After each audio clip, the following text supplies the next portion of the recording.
Bem-vindos a esta nossa exploração. Hoje a gente vai mergulhar nos textos, assim, bem antigos, mas que ainda ecoam muito forte. Os Salmos 90 a 106. É o quarto livro dos Salmos. Olha, o material aqui é de uma riqueza, viu? Tem oração íntima, tem hino de louvor que contagia, meditação sobre história, sobre justiça divina. A nossa ideia é tentar catar as ideias principais, sabe? As imagens que marcam, as mensagens que ficam. A gente vai passar por uns contrastes bem fortes, tipo Deus eterno e a nossa vida que, puf, passa voando. A busca por segurança num mundo meio perigoso, né? A celebração da natureza, a história complicada de um povo com seu Deus altos e baixos e, claro, sempre aquele chamado para agradecer, para louvar. São textos que pulsam com medo, esperança, raiva, compaixão, arrependimento, alegria. Então tá, vamos lá? Vamos desembrulhar isso? A gente começa com o Salmo 90. Dizem que é uma oração de Moisés, né? O impacto já no início é forte. De um lado, Deus como esse porto seguro, eterno.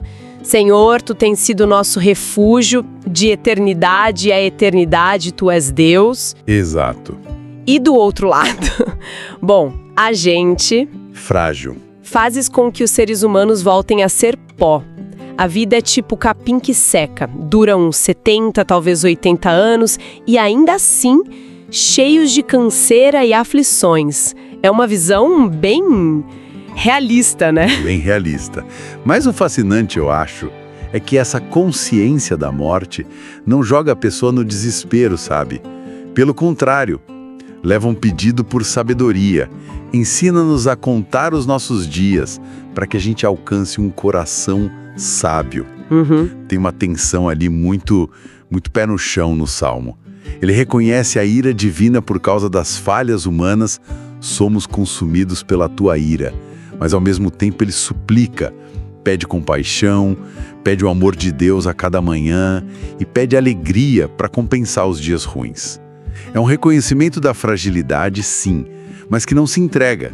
Busca sentido, busca graça divina no meio disso tudo. Essa fragilidade toda do 90 parece que pede uma resposta, né?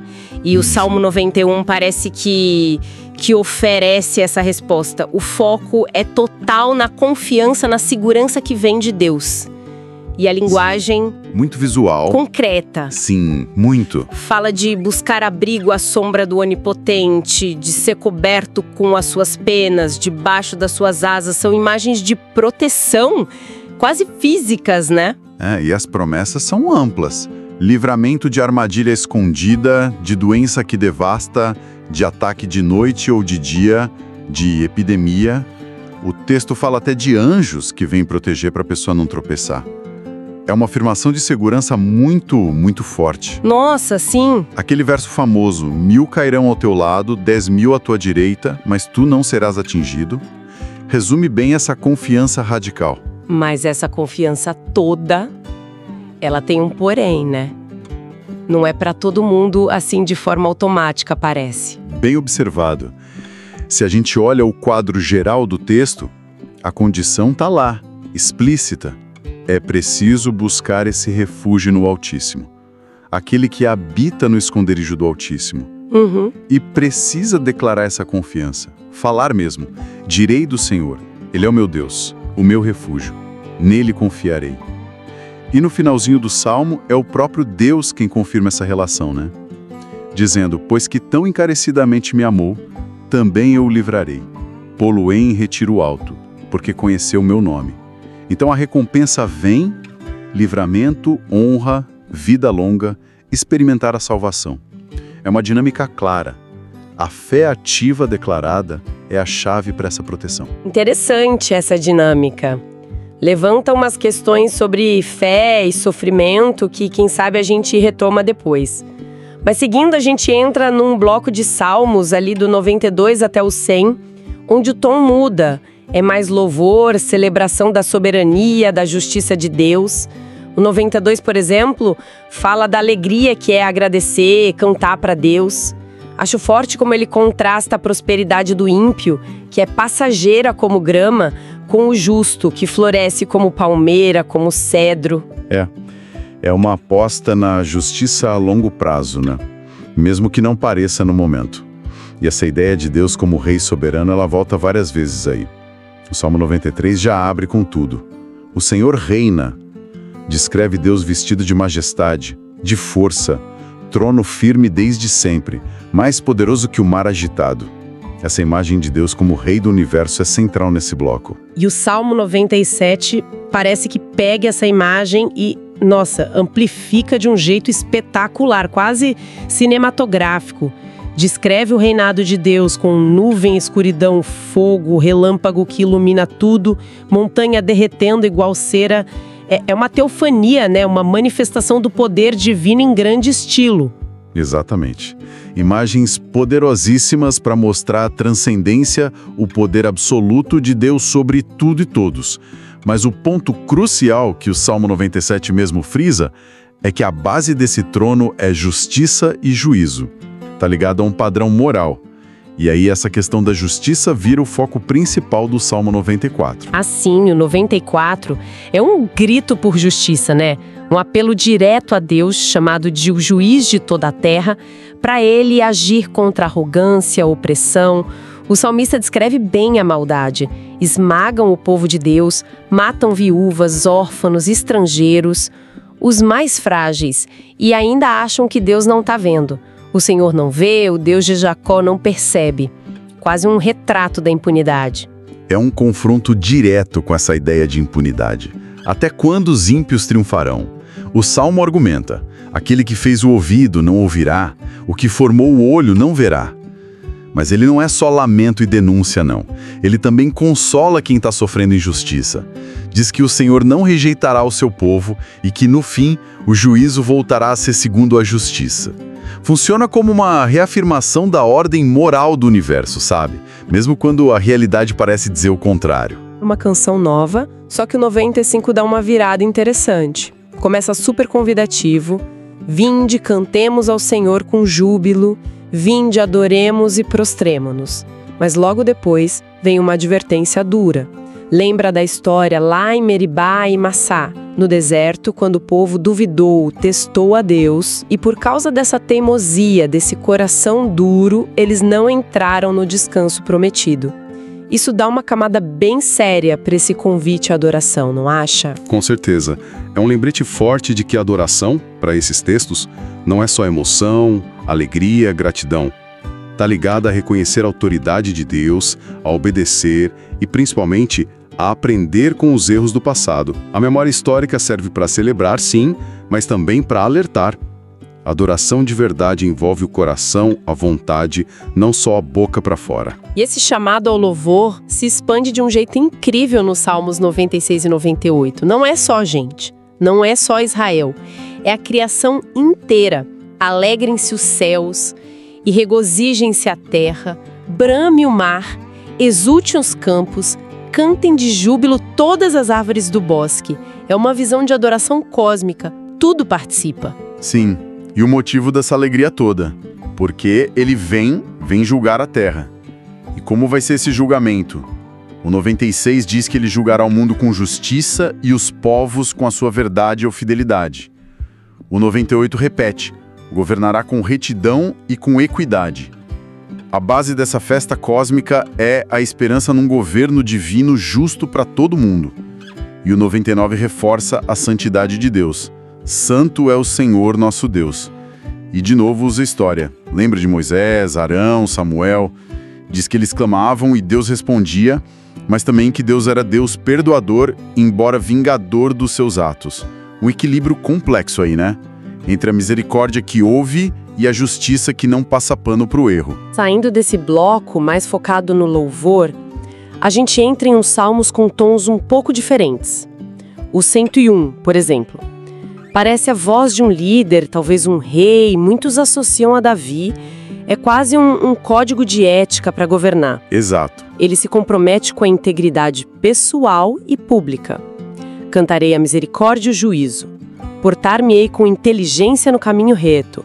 Promete ter coração puro em casa, não tolerar o mal, afastar quem fala mal dos outros, os orgulhosos, os mentirosos.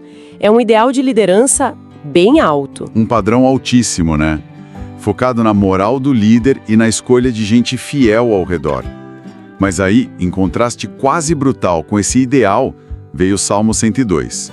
O título já diz tudo: oração do aflito que, desfalecido, derrama o seu queixume perante o Senhor. E que queixume! É visceral. Nossa, é mesmo. O salmista descreve o sofrimento de um jeito muito cru. A vida sumindo como fumaça, os ossos queimando, sem vontade de comer, gemendo sem parar, uma solidão profunda. Ele se compara a um pássaro sozinho no telhado.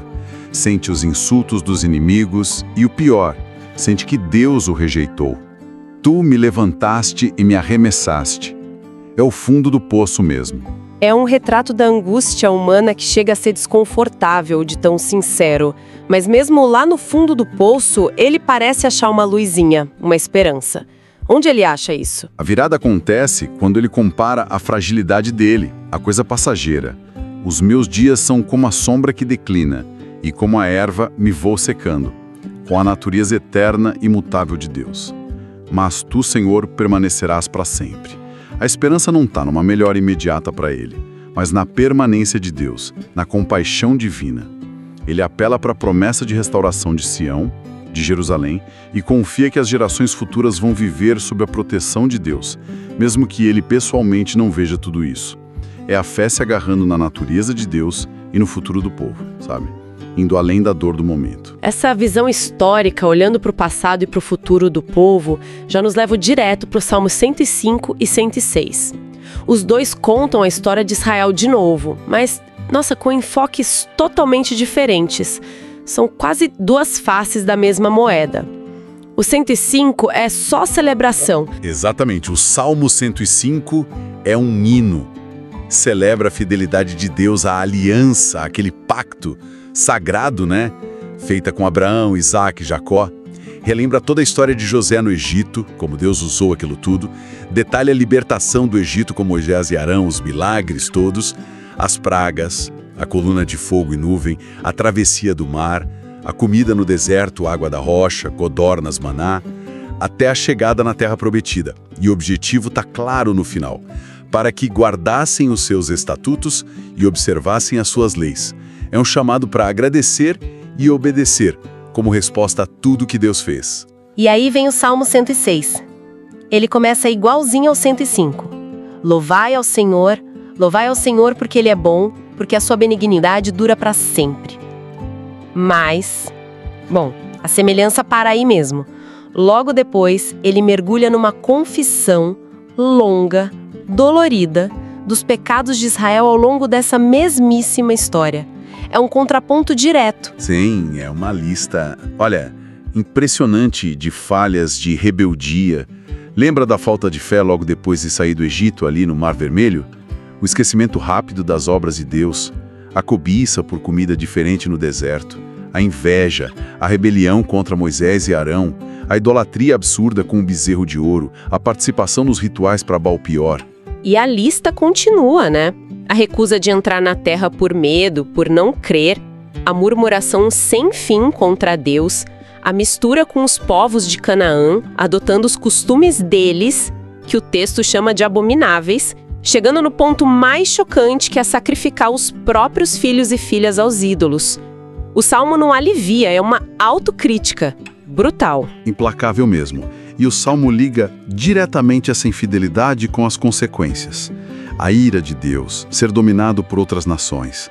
Mas mesmo nesse relato tão sombrio, a misericórdia de Deus continua ali, sabe? É o fio que não arrebenta. O texto repete que, apesar de tudo, quando o povo clamava na angústia, Deus atentava para sua aflição, lembrava-se da sua aliança e compadecia-se segundo a multidão das suas misericórdias. O Salmo termina com uma oração pedindo para sair do exílio: salva-nos, Senhor nosso Deus, e congrega-nos dentre as nações. E, apesar de tudo, chama de novo para o louvor. Lendo os dois juntos, o 105 e o 106, eles dão uma visão teológica muito madura. Madura, né? Complexa. A fidelidade de Deus, que não muda, contrastando com a gente, que é tão inconstante, a memória histórica servindo tanto para inspirar gratidão, quanto para gerar arrependimento, humildade. Precisamente. Mostram que a identidade, a fé desse povo foi construída nessa tensão: graça divina e responsabilidade humana, celebração e confissão. A história não é para ser enfeitada, é para ser aprendida em todas as suas partes. E para quase fechar nossa viagem, a gente volta para um tom de louvor mais pessoal e ao mesmo tempo grandioso com os Salmos 103 e 104. O 103 é um chamado íntimo, da alma mesmo, para bendizer a Deus, focado nos benefícios diretos, pessoais, perdão de todos os pecados, cura das doenças, resgate da morte, ser coroado de amor e compaixão. Tem até aquela imagem linda da juventude renovada como da águia. É um salmo que transborda a ternura, né? Descreve o caráter de Deus. O Senhor é misericordioso e piedoso, longânimo e grande em benignidade. Ele fala do perdão completo. Quanto está longe o Oriente do Ocidente, assim afasta de nós as nossas transgressões. E da compreensão de Deus sobre a nossa fragilidade. Pois Ele conhece a nossa estrutura, lembra-se de que somos pó. Compara a compaixão de Deus com a de um pai pelos filhos. É uma celebração da graça, do cuidado pessoal de Deus. E dessa intimidade toda, o Salmo 104 abre a lente, de um jeito espetacular. É um hino à criação. A linguagem ali é nossa de tirar o fôlego. Descreve Deus coberto de luz como de um vestido, estendendo os céus como cortina, firmando a terra. É quase como assistir a criação acontecendo em forma de poesia. A sede dos animais selvagens, os pássaros cantando nos galhos, fala das plantas que sustentam o gado e dão comida pra gente, menciona o vinho que alegra, o azeite que faz brilhar o rosto, o pão que fortalece. Descreve os lugares diferentes. Montanhas para os cabritos, rochas para os coelhos, as árvores enormes como os cedros do Líbano para os ninhos das aves. E não esquece do mar. Menciona o mar imenso, onde há seres sem número, animais pequenos e grandes, e até o Leviatã, aquela criatura mítica do mar que o Salmo diz que Deus fez para brincar nas águas. O que mais me marca no 104 é como ele enfatiza que toda a criação depende de Deus para viver, para o sustento de cada dia. Sim, aquele verso: todos esperam de ti que lhes dês o seu sustento em tempo oportuno. Dando-lhe tu, eles o recolhem, é chave. A vida e a morte de tudo está ligada ao sopro, ao Espírito de Deus. Escondes o teu rosto e ficam perturbados. Se lhes tiras o fôlego, morrem. Envias o teu Espírito e são criados. Teologicamente, o 103 e o 104 se completam de um jeito lindo. Mostram Deus como transcendente, o Criador gigante, que ordena o universo, 104, e ao mesmo tempo imanente, aquele que se relaciona de perto, perdoa, cura, sustenta cada um, 103. O 104 dá um vislumbre de um universo todo conectado, vivo, cuidado por Deus. Não é à toa que os dois terminam num chamado forte ao louvor, que nasce dessa contemplação da grandeza e da bondade de Deus. Que jornada, hein? Do pó da nossa vidinha curta no Salmo 90 até o louvor do universo inteiro no 104. A gente passou pela busca de segurança no 91, pela celebração do reinado justo de Deus ali nos Salmos 92 a 100, pelos dilemas da liderança no 101, pela dor profunda do lamento no 102, pela memória histórica complexa, de fidelidade e falha no 105 e 106, e pela celebração da compaixão pessoal e da maravilha da criação no 103 e 104. Cobrimos um terreno emocional e teológico enorme, enorme mesmo. Tem aqui um espelho de quase tudo que a gente vive como ser humano. Alegria extrema, desespero, confiança, dúvida, celebração da natureza, confissão de erro coletivo. A pergunta que fica martelando é: como é que esses textos com mais de 2.500 anos ainda conseguem conversar com a nossa vida hoje, tão complexa, às vezes tão ambígua? O que essa insistência deles em lembrar da história, lembrar da criação, lembrar do caráter de Deus, sugere pra gente sobre o papel da memória na fé, na comunidade, ontem e hoje. Fica essa provocação pra gente pensar: como essas vozes tão antigas podem, ou não, ainda encontrar eco na gente. Excelente provocação para a gente fechar. Agradecemos a companhia nesta análise dos Salmos 90 a 106. Até a nossa próxima exploração.